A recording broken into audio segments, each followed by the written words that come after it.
after Rupert Lowe launched his new party, Restore, it has been doing the media rounds, particularly on the right.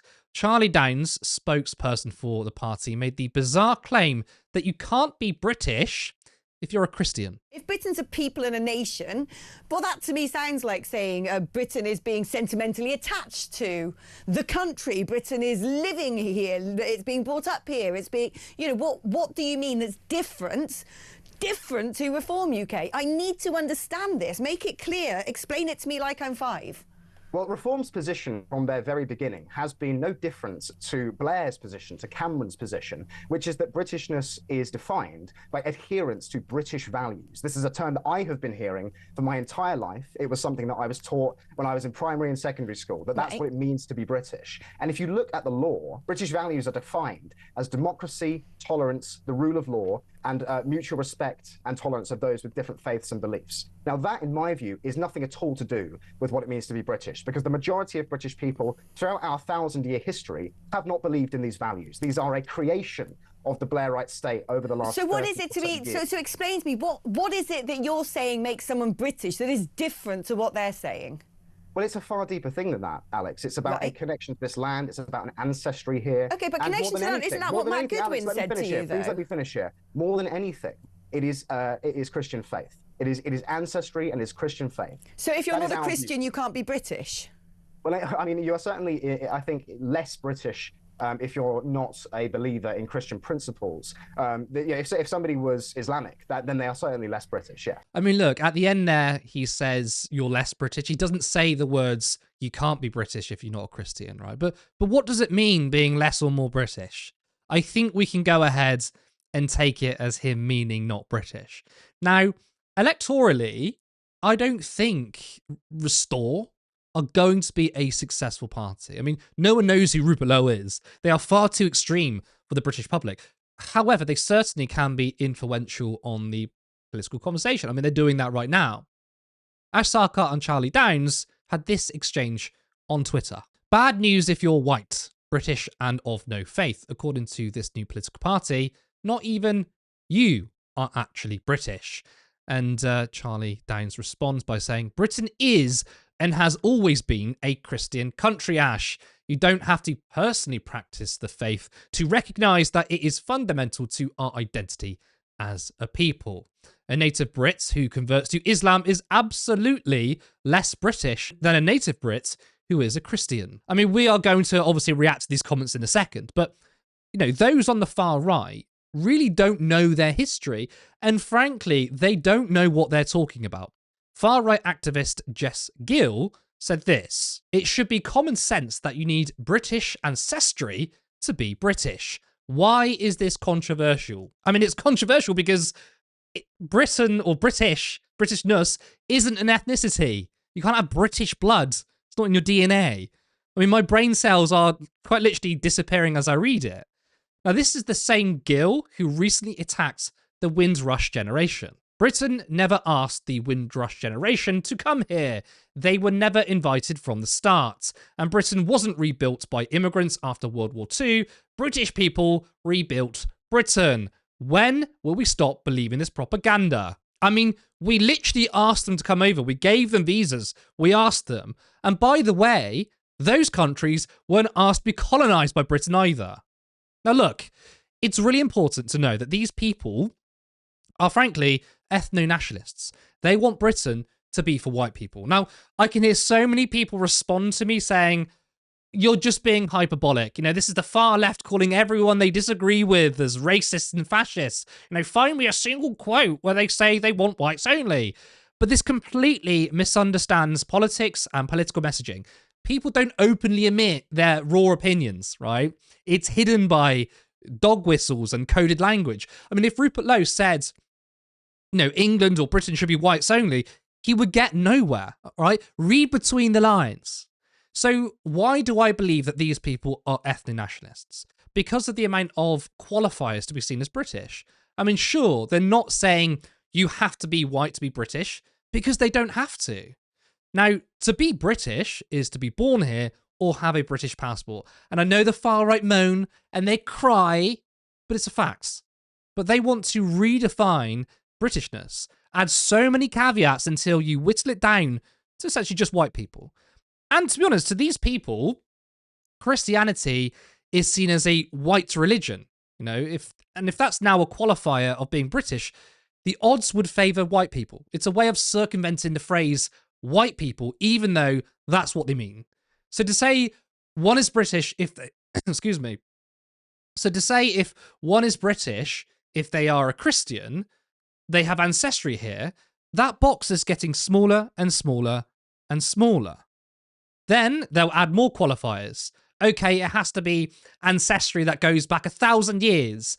We'll reach a point where the only people you could be possibly talking about are white people. And once that becomes the basis of Britishness, then anyone else can be deported. Whilst also claiming, hey, look, we're not deporting people based on their skin colour. We're deporting people based on their Britishness and their values. Yeah, it's basically anyone not white. Now, look, we're not there yet, by the way, but that is what people want, or these people want anyway. But as I mentioned, these people on the far right do not know the history. This is where Christianity originates from. Christianity originated in the 1st century AD in the Roman province of Judea as a Jewish sect. It grew from the life and teachings of Jesus of Nazareth, centered on his ministry, crucifixion, and reported resurrection. The movement spread from Jerusalem throughout the Mediterranean and the Roman Empire. So Christianity originated in the Middle East. I mean, does being born in the Middle East make you more British? I mean, I bet those people wouldn't like that one. Look, ultimately, we are a secular nation. Parliamentarians, lawyers, and the High Court, or most of them anyway, the High Court rule and judge based on logic, not on theocracy. We do not want to be ruled by the Bible. Helena, do you agree with me that this is a fundamentally white nationalist movement dressed up in dog whistles? I mean, I think you're right. I will caveat what you're saying, though. We are technically still a Christian country. We still have an established religion in this country.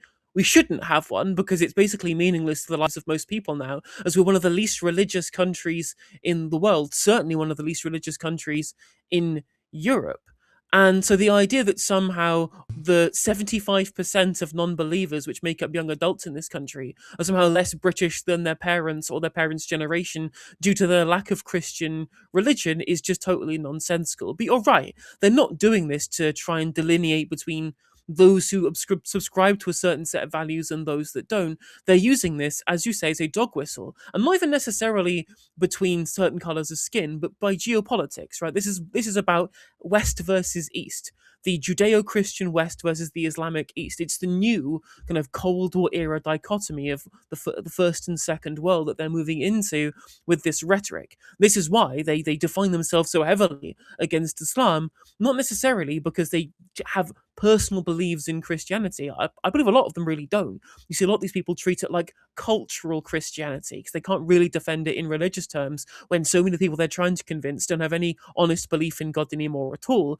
But they use it as a dog whistle of trying to be able to distance themselves and juxtapose themselves versus countries from the Islamic world as part of their geopolitics, right? Again, it's why they support Israel so much. Not only because it represents the kind of model ethno-state that they wish to be able to emulate, but it's their bulwark against the East with which they define themselves against. It's also quite Yankified, it's quite Americanized, this politics, despite the fact that theirs is a country which has no established religion. It's a far more the US is a country with a higher level of religiosity than we do, and in terms of the values that it represents, both politically and in terms of culturally, is far more Christian than we are. I was looking at some really interesting research the other day. It actually came up on my feed, totally out of the blue, but I looked into it because I was really, really curious.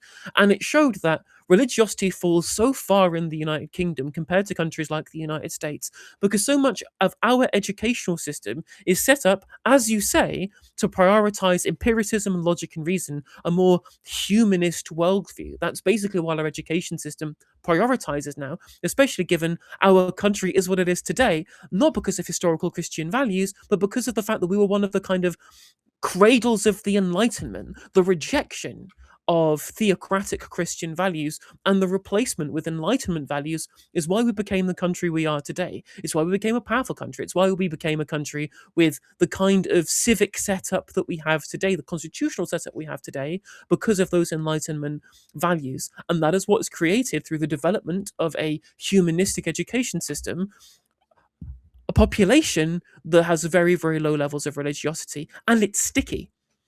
Generations are becoming less religious over time.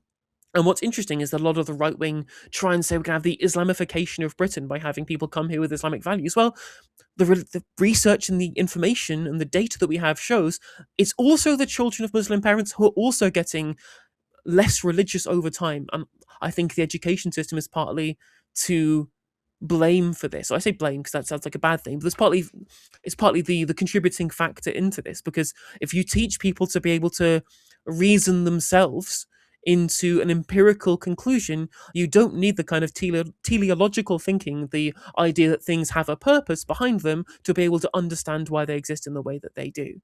So Christian values it's not British, and that we're the great country we are today in certain respects in terms of what we're able to build for century after century, because we put the religious feelings to one side and embraced Enlightenment thought. That is what I think of when I think of the really good things that Britain represents, is the fact that we are an intellectual powerhouse in terms of what our history has given us. And those intellectuals were mostly not doing it through Christian theology, I can tell you that. I mean, I still actually argue we're a secular nation. I completely get what you're saying. Like, we have a national religion, which is Christianity, but I still publicly say, do you know what? No, we are secular because the way in which you practically govern, maybe it's sort of, semantics on that point. I think what's really interesting, and you pointed it, you brought it up there, which is the way that which the right wing are trying to create a religious war again. They want to go back to sort of the Crusades. Part of that is that weird fetishness of the Crusades. You see these weird AI images of the Crusades, and you've got like pictures of Rupert Lowe as a knight. Really weird stuff. You got another bit which is a more top-down, well-funded political machine, which you can put in Tommy Robinson there, other far-right actors in there, and it's about, let's be honest, you can bring it back to Israel. There's an incentive for the Zionist project in Israel to make this a religious war. It's Judeo-Christian values versus Islam and Muslims, when of course what's happening in Israel-Palestine is geopolitics and colonialism, but they want to make it a religious thing, and that's why Tommy Robinson, with his Islamophobia and attacks on Muslims, is really helpful to them. But I think ultimately this does come down to whiteness, and I think it is funny when people say, show me a single quote where Rupert Lowe was racist, and it's like, that's not how it works. Now, people, shit their bricks when we make comparisons to the Holocaust, right? I'm not saying if Rupert Lowe was Prime Minister, he would gas people. But what I am saying is when you look at like Nazi Germany and look at Hitler's speeches, the first thing he said wasn't kill all Jews. It was a lot of dog whistles up until that point. Groom the people in order to push their political views. Again, I'm not saying reform or restore are the new Nazis, but what I am saying is usually people don't go whites only first. And I can attest to that because as a radical leftist, right, when I go on public platforms, I'll say we need to have a wealth tax. And it'll be, and the Green Party policy, I think, is 2% wealth tax on X amount of money, like £10 million or more. And to me, in reality, that policy will do absolutely nothing. That won't change the game in any way. But I know that, but it's about understanding. I can't go on TV and say we need to basically get the guillotines out and we need to have 100% tax. I obviously can't say that, right? But I can try and push the Overton window, and the Greens can do that, for example. So I can admittedly say my politics are more radical than how I am when I try to meet people where they are. 2% wealth tax to me is nothing. I want to abolish billionaires. In fact, I want a wage cap. But I can't say that. So if we look at right-wingers and they'll use dog whistles, do you think that's the most radical they are? No, they're holding back. There's always more radicalism. Yeah, I think what I'll finalise with here is that I'm really sick of right-wingers implying that somehow Britain as a polity should stay the same forever. as if the values are eternal and they should Mm. never change, the ethnic makeup should never change, the culture should never change, and we should essentially create a time bubble of 1963 and then have that forever maintained by social engineering from the state. No, culture changes, language changes, societies change, whole social prescriptions and social contracts change over time. You cannot convince me that one from a previous era is better just through traditionalism alone. You should have to demonstrate that to me, again, through empiricism, through some kind of logical or moral paradigm, as to why yours is better than mine, which could be a future one that is different or similar to what we have now, or similar or different to one from the past. But you cannot tell me that somehow things were better back then because they just were, and things are worse now, as if, oh well, our communities have changed and this makes me scared. I'm like, do you think that in the 1950s it was similar to the 1920s? No, and the same was different to the 1980s and different to what it is today. Things will change over time, and I have literally zero time, I have zero concern for the people who want to be able to arrest that through forcing it to stop changing because they dislike the idea of societal entropy. Because part of growing up and maturing is understanding that things will not be the same forever. Yeah, did you see the campaign video from Restore? It was just basically, it wasn't the 60s, it was like footage from the 90s, or I think it was like AI generated. Pure nostalgia slot, wasn't it? And the thing with religion as well, it's all about, you know, I used to be like a new atheist, so I used to, when I was younger, always watch the Richard Dawkins dunks on this person, right? And part of it was true though, in the sense that religion and religiosity, and a lot of people who push their religious ideas believed in an objective morality, like nothing can change, everything must stay the same. But morality is relative, because how is it not? I mean, what we did 100 years ago is not what we do today. We used to have slavery. We used to outlaw gay marriage, for example. And we should understand that morality is relative. And I think it kind of links in with that. Everything must stay the same. Nothing can change. We don't want that.